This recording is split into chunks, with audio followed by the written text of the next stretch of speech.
আমার স্বামী মারা যাওয়ার পর মাত্র ১২ বছরের দেবর আমাকে বলল, আমি তোমাকে বিয়ে করতে চাই। আর বিয়ে তো ফরজ কাজ, এটা উপরওয়ালার আদেশ ভাবি।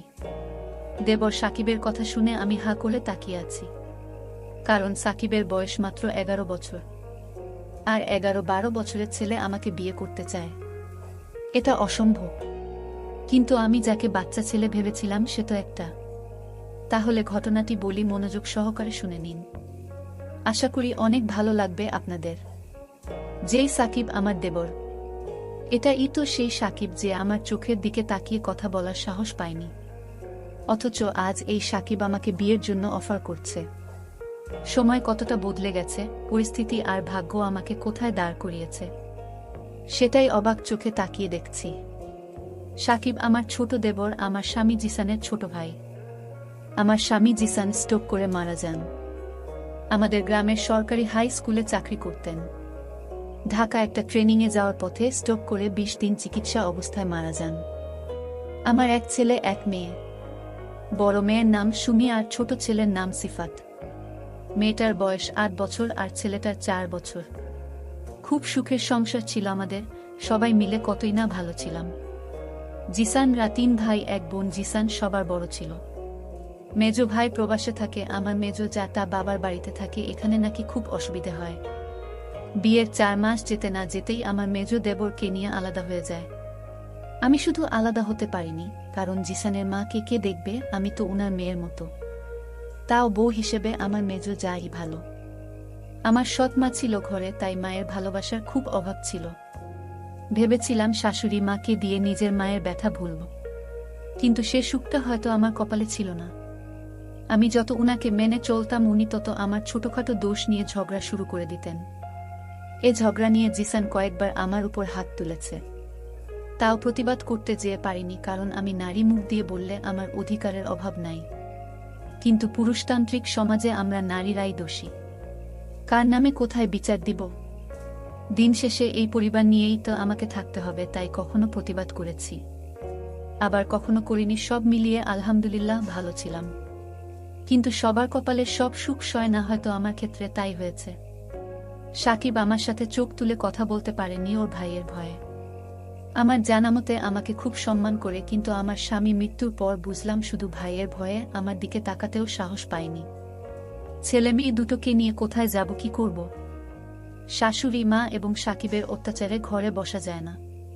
কয়েক মাস জিসানের ব্যাংকে জমানো টাকা দিয়ে কোনো রকম দিন কাটিয়ে দিয়েছি, কিন্তু আস্তে আস্তে তো সব শেষ হয়ে যাচ্ছে। এদিকে সাকিব ক্লাস 8-এ পাশ করেছে জিসান মারা যাওয়ার আগে, কিন্তু ও তো ছোটখাটো কিছু কাজ খুঁজতে পারে, তা না, উল্টো ঘর থেকে টাকা নিয়ে বাজে খরচ করে। চোখের সামনে আমার সাজানো সংসারটা শেষ হয়ে যাচ্ছে। কি করব, কার কাছে হাত পাতব? সব মিলিয়ে আমি তিলে তিলে শেষ হয়ে যাচ্ছি। আল্লাহ কাছে তাজ্জুদের নামাজ পড়ে কত রকম ফরিয়াদ করেছি। আল্লাহ যেন আমাকে সৎ রাখেন, হালাল রিজিকের ব্যবস্থা করে দেন। ছোটবেলায় মাকে হারিয়ে সৎ মায়ের কাছে কম কষ্ট ভোগ করিনি। আসলাম স্বামীর বাড়িতে এসে স্বামীকে হারালাম। আল্লাহ যে আমার কত পরীক্ষা নিচ্ছেন জানি না, তবে আল্লাহকে এতটুকু বলতাম, আল্লাহ যেন আমাকে ধৈর্য দেন সবকিছু সহ্য করার। দিন দিন সাকিবের অত্যাচার বেড়ে চলছে। হুটহাট করে যে কোনো কথা বলে ফেলে, এক অদ্ভুত আচরণ করতে চায়। কোনোরকম আল্লাহ নাম নিয়ে বেঁচে আসি, তবে এরকম কতদিন? বাহিরে বললে বলবে স্বামী নাই, তাই এখন এমন করছি। কিন্তু বাবার বাড়িতে যাওয়ার ব্যবস্থা সব বন্ধ। আমি ইন্টার পাস, বিএ ভর্তি হওয়ার আগেই তো বিয়ে হয়ে গেল। কিন্তু এত অল্প বয়সে স্বামী হারাবো কখনো কল্পনাও করিনি। ছেলেটা ও বড় হচ্ছে, মেয়ে ও, কিন্তু আমি কোথায় যাব? ভেবেছিলাম ওদের সাথে কষ্ট করে কোনোরকম ওদের কাজের মহিলা হয়ে ও দিন কাটিয়ে দেব, কিন্তু না, আমার প্রতি তাদের নির্যাতনের পরিমাণ দিন দিন বেড়েই চলছে। সাকিব একটা ছোট অটো চালায়, কিছু ইনকাম করে। ভেবেছিলাম এখন ভালো হয়ে যাবে, কিন্তু না, সুযোগ পেলেই আমার সাথে শাশুড়ি এবং সাকিব ব্যবহার খারাপ করার চেষ্টা করে। সাকিব ছোট হলে কি হবে? দিন দিন সাকিব আমার দিকে অন্যরকম দৃষ্টিতে তাকিয়ে থাকে, আর মাঝে মাঝে বলে, ভাবি আমি তোমার অপেক্ষায় থাকবো সারা জীবন। একটা বাচ্চা ছেলের মুখে এ কথা মানায়? প্রতি উত্তরে বলেছিলাম, তোমার ভাই কিন্তু কথায় কথায় বলতেন, আমি তোমার বোনের মতো, আর আমি তোমাকে ছোট ভাইয়ের মতোই দেখেছি। জিসান আমার হাত টেনে দুহাত ধরে বলল, আমি কখনো তোমাকে বোন ভাবিনি, বরং তোমাকে বিয়ে করে ঘর বাঁধার স্বপ্ন দেখেছি। মাত্র 11 বছরের একটা বাচ্চা ছেলের মুখে এসব কথা শোভা পায়। আমি যাকে ছোট ভাইয়ের মতো স্নেহ করি, আর সে কিনা আমাকে বিয়ে করতে চাই, খুব অদ্ভুত ব্যাপার তাই না? যখন সাকিব বলল, ভাবি যদি আমার ভাই বেঁচে থাকতো তাহলে আজ তোমার এই কষ্ট হতো না। আমি তোমার কষ্টের ভাগিদার হতে চাই, তোমার কষ্টের দিনে সুখের দিনে আমি তোমার পাশে থাকতে চাই ভাবি।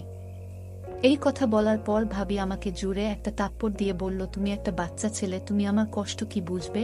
আর তোমার ভাই বেঁচে থাকলে আজ এমনটা হতো না। ভাবি তুমি আমাকে ভুল বুঝো না ভাবি, আমি তোমাকে অনেক ভালোবাসি।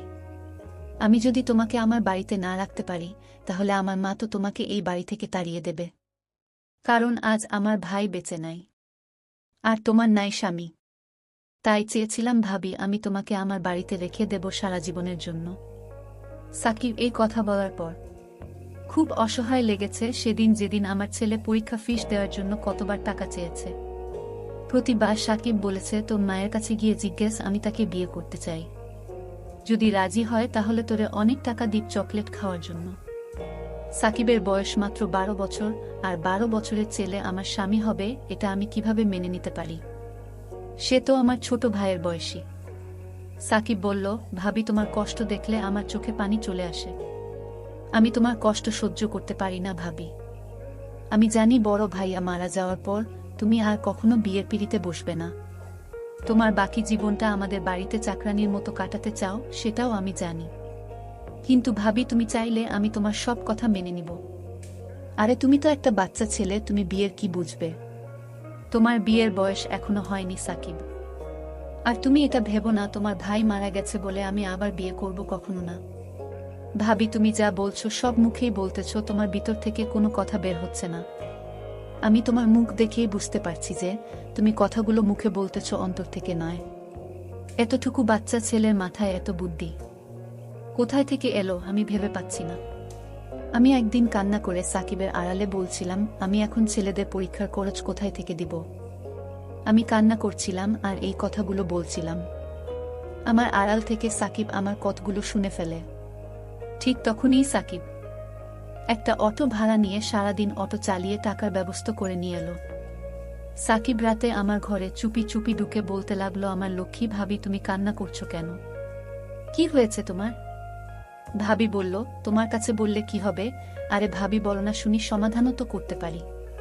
তুমি একটা বাচ্চা ছেলে, তোমার বয়স কম, তুমি কি বুঝবে? আরে ভাবি শোনো, তুমি আমাকে ছোট দেখতে পারো, আমার বয়স কম হতে পারে, কিন্তু ভাবি মানুষের দুঃখ কষ্ট বুঝার ক্ষমতা আমার আছে। একবার বলো না। তখন ভাবি বলল, মাস্টার আমার ছেলের পরীক্ষার ফিসের জন্য তাগিদ দিয়েছে, বলেছে কাল পরীক্ষার ফিস দিতে না পারলে পরীক্ষা দিতে দিবে না। ওহ ভাবি এই ব্যাপার সমস্যা নাই ভাবি, তুমি যখন একা একা বসে কান্না করেছিলে তখন আমি তোমার কথা শুনেছি। তারপর আমি একটা অটো নিয়ে বের হয়ে যাই আর তোমার ছেলের পরীক্ষার ফিসের ব্যবস্থা করে ফেলেছি। এই নাও, এখানে 1000 টাকা আছে, তুমি তোমার ছেলের পরীক্ষার ফিসটা দিয়ে দাও। তখন ভাবি খুশি হয়ে টাকাগুলো হাতে নিয়ে ছেলের পরীক্ষার ফিস দিয়ে দিলেন, আর তার ছেলে পরীক্ষা দেওয়ার সুযোগ পেয়ে গেল। একদিন দেখি ভাবির শরীরটা খুব দুর্বল। ভাবিকে বললাম, ভাবি তোমাকে আজ খুব দুর্বল দেখাচ্ছে কেন? আরে এ কিছু না। তারপর ভাবির কপালে হাত দিয়ে দেখি শরীরে অনেক জ্বর, জ্বরে গা পুড়ে যাচ্ছে। আমি বললাম, ভাবি তোমার তো শরীরে অনেক জ্বর। তখন ভাবি জ্বরে জ্ঞান হারিয়ে ফেলল। আমি চালু করে জলপট্রি দিলাম, তারপরও দেখলাম কিছুতেই জ্বর কমছে না। রাত প্রায় 12টা বাজে, এখন কি করি? আমি কোনো কিছু না ভেবে দৌড়ে গিয়ে গ্রামের একজন পল্লী ডাক্তারকে নিয়ে আসলাম। তখন ভাবি জ্বর মেপে ওষুধ দিয়ে গেল। আমি সারা রাত ভাবির পাশে দাঁড়িয়ে রইলাম। আমি সারা রাত একটু ঘুমাইনি, কারণ ভাবির যদি কিছু হয়ে যায়, আর তাই আমি ঘুমাইনি, সারা রাত জেগে রয়েছি। সকালে ঘুম থেকে ভাবি যখন জাগলো তখন দেখতে পেল আমি দাঁড়িয়ে দাঁড়িয়ে জিমাইতাছি। তখন ভাবি বলল, সাকিব তুমি এখানে দাঁড়িয়ে কি করছো? তখন তার ছেলে সিফাত বলল, ছোট কাকা যদি তোমার পাশে না থাকতো তাহলে তো তুমি মারা যেতে আম্মু, কারণ তোমার রাতে প্রচন্ড জ্বর এসেছিল শরীরে, তারপর তোমার কপালে জলপট্রি দিয়েছে ছোট কাকা, তারপরও যখন তোমার জ্বর কিছুতেই কমছে না, তখন এই অন্ধকার রাতে তোমার জন্য ডাক্তার নিয়ে আসলো বাসায়। ডাক্তার মশাই তোমার জ্বর মেপে ওষুধ দিয়েছে, আর সেই ওষুধ তোমাকে খাওয়ানো হয়েছে। আম্মু ছোট কাকা না থাকলে আজ যে তোমার কি হতো?